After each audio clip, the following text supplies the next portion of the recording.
31 मार्च 2026 ये दिन सबके जहन में बस चुका है, क्योंकि इस दिन नक्सलवाद खत्म होने की बात गृह मंत्री अमित शाह ने खुद कही थी और अब वो दिन नजदीक आ चुका है। और इसी बीच सबसे बड़ी खबर सामने आई है। आपको बता दें, बस्तर को नक्सल मुक्त घोषित करने की तय समय सीमा से लगभग एक हफ्ते पहले ही क्षेत्र के अंतिम बड़े सक्रिय नक्सली कमांडर पापाराव ने आत्मसमर्पण कर दिया है। पापाराव उर्फ मंगू, जो सुकमा जिले का निवासी है, अपने साथियों के साथ बीजापुर जिले के कुटरू थाना पहुंचा। उसके पास AK-47 सहित अन्य हथियार थे।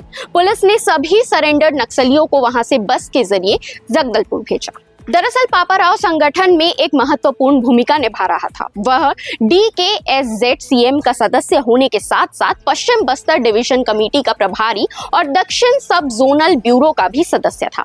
इलाके के भौगोलिक हालात की गहरी जानकारी के कारण वह कई बार सुरक्षा बलों से बच निकलने में सफल रहा था। लेकिन अब डिप्टी CM विजय शर्मा ने जानकारी दी कि कुल 18 नक्सलियों ने आत्मसमर्पण किया है, जिनमें 10 पुरुष और 8 महिलाएं शामिल हैं। वहीं पापाराव के आत्मसमर्पण के साथ ही पश्चिम बस्तर डिवीजन कमेटी लगभग समाप्त मानी जा रही है। इससे पहले देवा जैसे कमांडर के सरेंडर के बाद पापाराव ही आखिरी सक्रिय लड़ाकू नक्सली बचा था। वहीं आपको बता दें, पिछले एक साल में नक्सल संगठन को भारी नुकसान पहुंचा है। माड़वी हिड़मा, बसवा राजू और गणेश उइके जैसे बड़े नक्सली मारे गए, जबकि भूपति, रुपेश और रामधेर जैसे कई अन्य नक्सलियों ने अपने साथियों के साथ हथियार डाल दिए।